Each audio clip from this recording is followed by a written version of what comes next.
Now, Virtual Know Your City is the new campaign with the aim to keep Durban as the tourist destination alive. Now, this comes as the world is faced with the COVID-19 pandemic, which has left the tourism sector the most economically hardest hit. This will go live on the online platforms tomorrow. And to tell us more about this, we joined via Skype by Philip Sithole, the Deputy City Manager for Economic Development. Mr. Sithole, very good morning to you. Thanks for joining us. Welcome to Morning Live.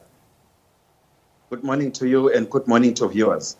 First of all, talk to us about the state of readiness for the launch of this campaign. Well, we are very much ready. When the pandemic was declared a state of disaster, we then started to develop a campaign around our economic recovery plan, which talks about a clean and a fresher city.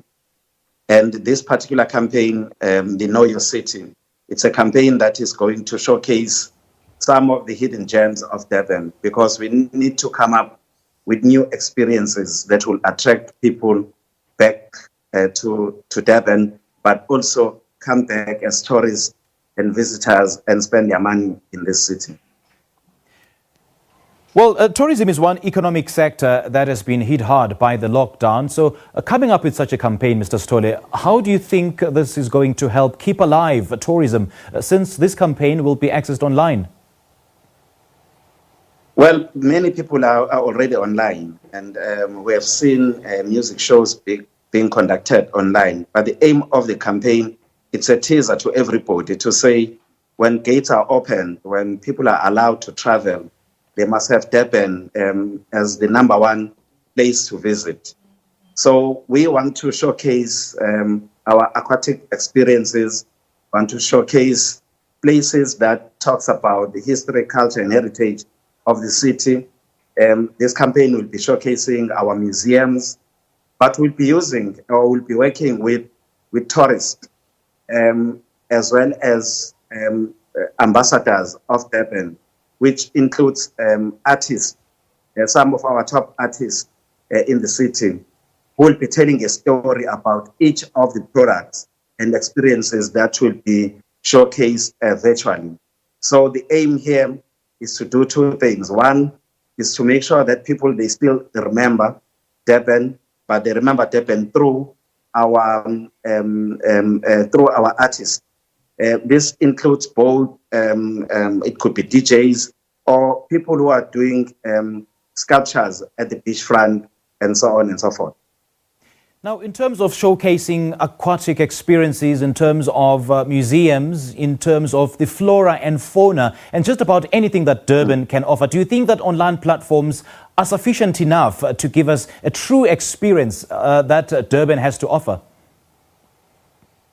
Well, yes. In fact, what we'll be doing is to showcase other experiences, as I had mentioned before, that people have not seen. I mean, many people in Gauteng, in Cape Town, in other parts of South Africa, when they come to Durban, they have never been to places like Bluff, where they can see some of the best sceneries of Durban when it comes to nature, when it comes to some of the beaches that we have in the city of Durban. They've never been to some of the hills of our rural areas.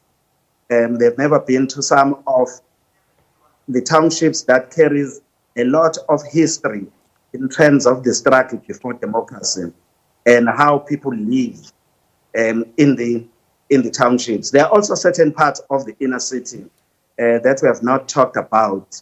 The history about the Warwick Avenue and how it evolved over years during apartheid up until now. It was a transport hub for Africans during apartheid, but before that time, African people used to own businesses in that particular spot of the city. So it is important for us to remind people where we come from and where we are with such places, but that would be done virtually.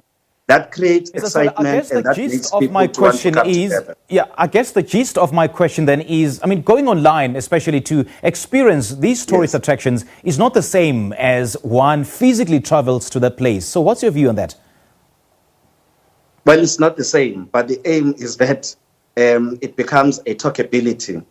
So if you're online, it makes you to think about Durban. It makes you to say, I like what I'm seeing, and I like the education that I'm getting out of this. I wish one day I'll get an opportunity to go and experience physically and experience this particular experience or this particular establishment. Okay. So it does help. And I see that some of the artists such as Zakes Bantwini, who are from KZN, will be part of the campaign. So what exactly will they be doing? Well, artists like Zakes Bantwini, what they will be doing, if I can give an example, they can go to a botanical garden of Durban and talk about the history of this garden, how it was established and how it evolved over time, and some of the best events that were once hosted by this particular garden. Or they can talk about Moses Mabhida Stadium and why it is called Moses Mabhida Stadium, and who was Moses Mabhida, what has been some of the best experiences that have been hosted at the stadium. They can go to Inanda, they go to Ohlange, where Nelson Mandela voted in 1994, and talk about the experience of the day in 1994, how Madiba arrived, how he voted, what were his words when he voted in the place, and why people should come to such a place when they visit Durban. Others, they can go and do surfing, those who are able to do surfing, and tell an experience about our beautiful city and the fact that we are the warmest place to be. So it's all about an artist telling a story. Remember that artists have got huge followers. So they would be promoting these things upfront so that people would know that on a particular day, Zakes Bantwini or whichever artist will be taking us through a tour in terms of history, culture, and heritage of the city. All right, Philip Sithole, thank you so much for chatting to us this morning. Thank you very much. That was Philip Sithole talking to us about the virtual Durban excursions with the aim of talking to us about Durban as a tourist destination, as it how to keep it alive during this difficult time as we are faced with the COVID-19 pandemic.